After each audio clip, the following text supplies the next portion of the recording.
Welcome to Bounce, playful, unfussy conversations with SoCal's arts and culture stars. I'm your host, Susan Petrella, a lifelong arts and culture patron/advocate and the rockstar consultant who rockets your business to success. Each Wednesday or Thursday or Friday, I'm hanging out with cool, clever, creative individuals. Today's guest is Anne-Marie Rousseau.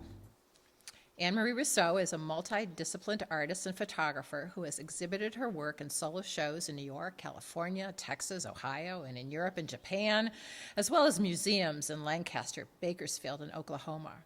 Her work has been published in magazines including Life magazine, The Photo Review, Art in America, the San Francisco Chronicle, the New York Times, and the Boston Globe, among others. Rousseau derives inspiration from the iconic work of Klee and Kandinsky, bringing into play color harmonies and poetry of line to evoke wit, elegance, and dynamic energy. It's all about the line. Anne-Marie is one of 110 artists in Coastline Art Gallery's new show, 23andMe. 23andMe, or Me and 23, sorry, is an exhibition that has its foundation in the popular genetic testing site 23andMe. It's a play on words as it relates to the creative community that surrounds Coastline College Art Gallery and how it's made up of all different types of artists and styles. This is the DNA of our community. Anne-Marie's work is Mellow Yellow, 2024. Welcome, Anne-Marie. Thank you. So let's go to this thing. It's all about the line. So tell me about the line and where the line came from and what you're doing with the line. Well, I think line is really the beginning of all art in a certain way. Maybe the first art was a line drawn around a shadow in a cave somewhere. And that was the first drawing that they looked at and said, oh, kind of looks like a person. And things went on from there. So line has always interested me because I regard it as a manifestation of the will in a certain way. It's something that comes from the brain, through the arm, through the wrist, through the hand and the fingers onto the page. And a line can be expressive of almost anything. It can be a straight line, it can be a curved line, it can be a wrinkled line. And that has fascinated me. And to make these lines, we were talking about that and the pencils and such that you use. So, yeah, I began with these pencils that I discovered about 25, 30 years ago, actually. They're beautiful pencils of compressed India ink. And they were used by architects to do architectural drawings, which they don't do anymore. Architects don't do drawings. They're all on computers. It's very sad that that's completely gone. But the pencils are also beautiful too. And they create a beautiful, rich line that has a slight indigo blue tinge to it. And also, if you touch them with water, they become like a watercolor. They'll melt. They don't make those pencils anymore. They're very hard to find. You can get them on eBay and pay enormous amounts of money for what used to be a $3 pencil. And so what do you use now then if it's hard to find those? There's all kinds of great pencils out there, but my favorite right now is it's a fairly ordinary pencil called an ebony pencil. And you can get them in different widths, and it's a rich black. Unlike the Eberhard pencil, the India ink pencils I used to use, the nice thing about them is that they were very hard, and you could press. You could use a lot of weight on them. The ebony pencils are softer, and they'll tend to break. So when I do draw a line, I put a lot of energy and weight into pressing on the paper, and very often I like a sharp point. So it makes the work different then, right? It does. It's a different thing. In my earlier drawings, people can't see the difference, but you know. I totally can see the difference, and if I point it out, then people will see from my earlier drawings. The quality of the line is so sharp and clear and deep and rich, and hopefully the new ones are too, but they're different. To me, they're different. And you have a fascinating story of what happens to you. Use the pencils all the way down to the nubs. Yes, And then you have this very interesting ritual I do. with these nubs. Because the pencils are so valuable and important to me, and they're really, they do the work. So if a pencil gets down to the very end where I can no longer sharpen it, I take a photograph of it and I write a eulogy to it and thank it for the work that it has done and wish it well in the rest of its journey. Although actually I save all the little nubs and I have a little collection, a nub collection. So from years and years then? Yes, I Yeah, do. okay. All my little nub pencils. I can't throw them away. How fun. So tell me about the process with creating a drawing, or actually in 23andMe, it's not necessarily pencil. It looks like it's paint. It's a painting. It's a yeah. painting. Well, over the years, things have evolved and transformed. So I studied printmaking and painting, and printmaking gave me a real love of paper. I love the quality of paper, different kinds of paper, and working with paper and drawing on paper. And of course, printmaking on paper can be very beautiful. But so I kind of evolved working on paper, which I still do. I still do a lot of work on paper, onto wood panels. And I then kind of wanted to add color, and I do a lot of work with colored pencil. Okay. I'm a great lover of colored pencils as well. And if somebody has $5,000, they can buy Karl Lagerfeld's That's true. I discovered that colored pencil collection for her. Karl Lagerfeld has, a custom set of colored pencils that you could buy. I couldn't afford to buy it, and I don't know that he made more than 2 or 3. I don't know, but I'd love to have that set of colored pencils.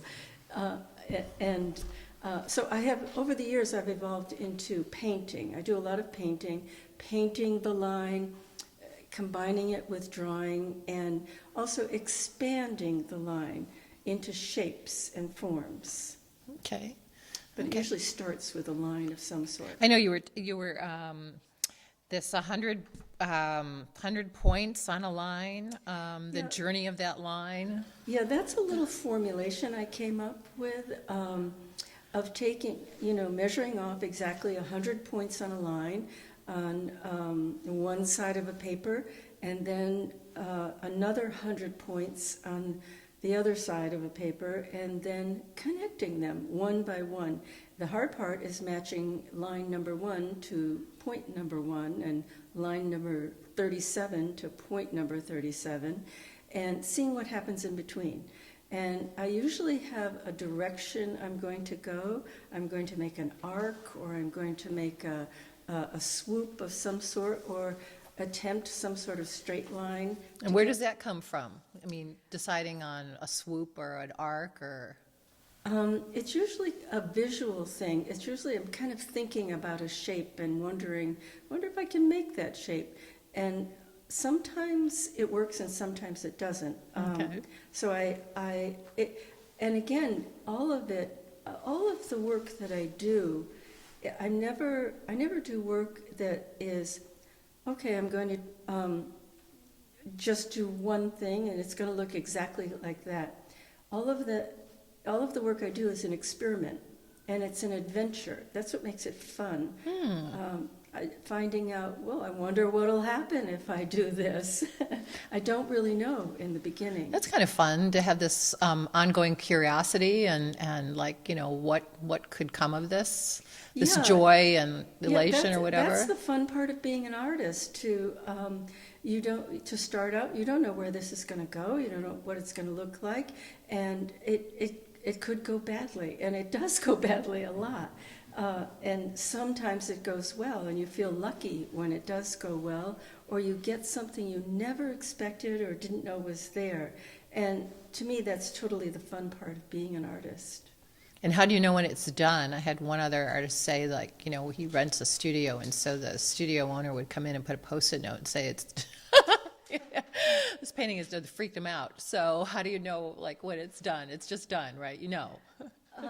Well, I think you do know, but it is true for me. It's a big problem. I'm actually currently working on two pieces that I've been working on. I think I can't remember when I started them, months and months and months ago.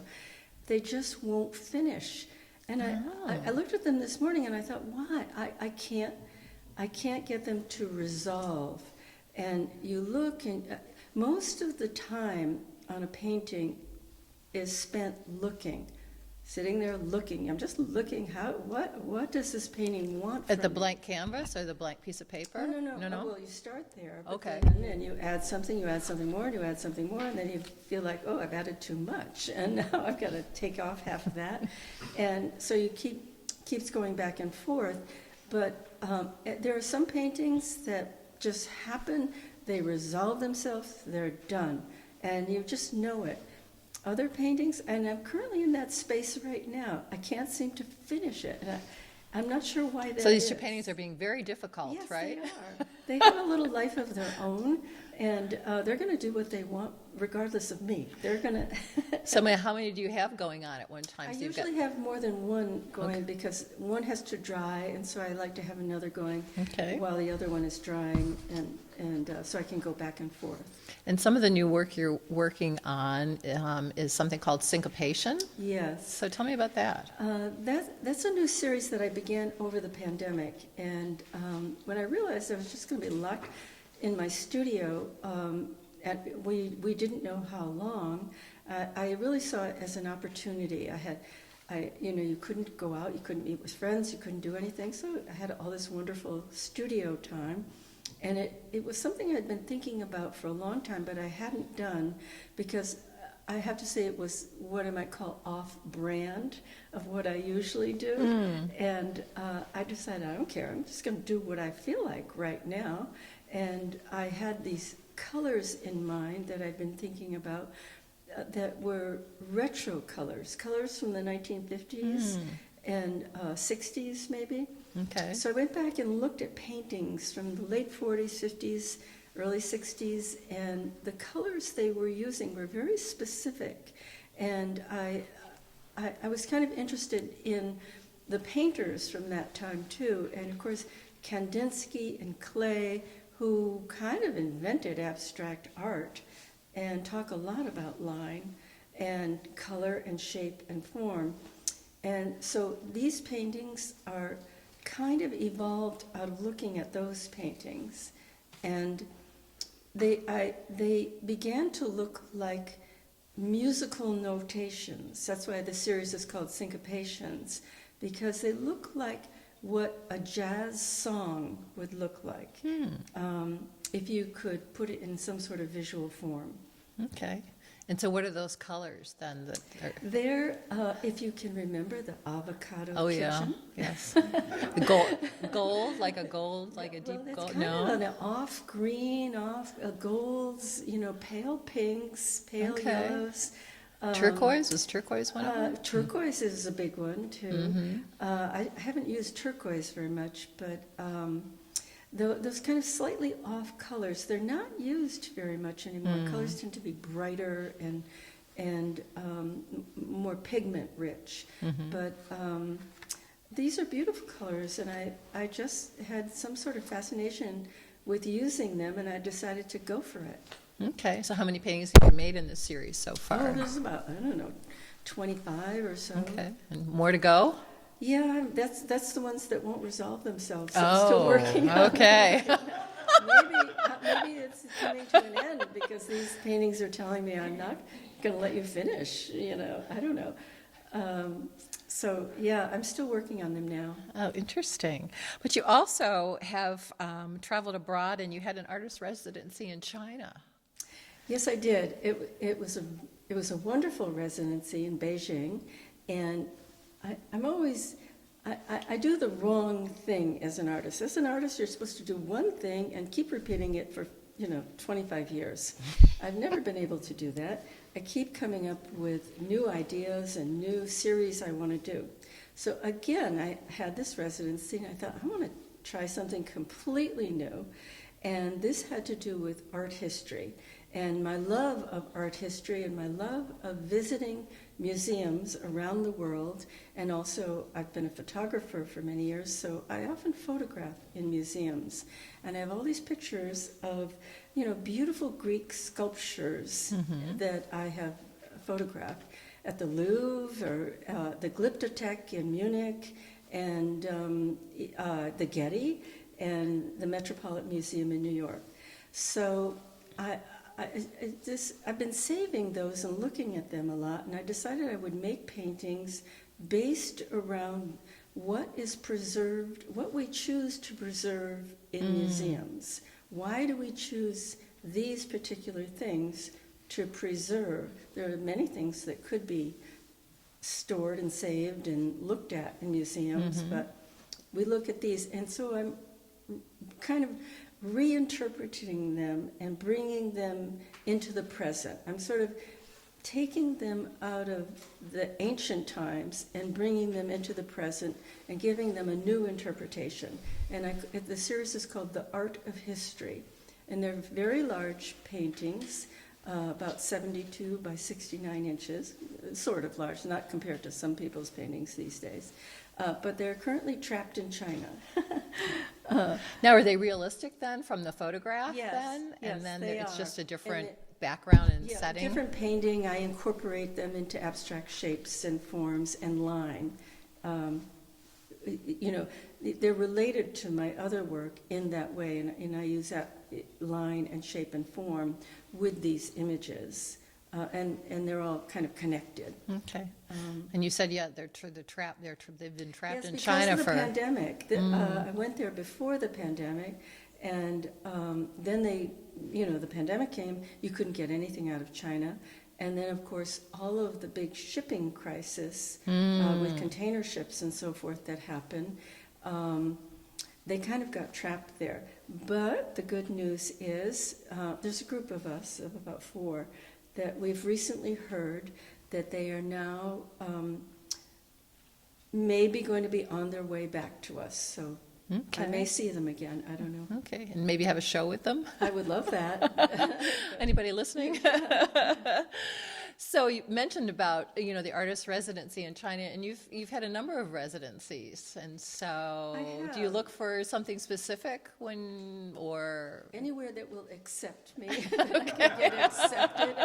It's hard to get accepted to these residencies, so I just apply to everywhere I can. Okay. And So was there a favorite? oh yeah, I got a Rockefeller Foundation residency at Bellagio on Lake Como, sorry, and that was just out of this world. It was, just a beautiful studio and a beautiful location, and it's wonderful because you just spend your time working, and then in the evening you have wonderful meals that they prepare.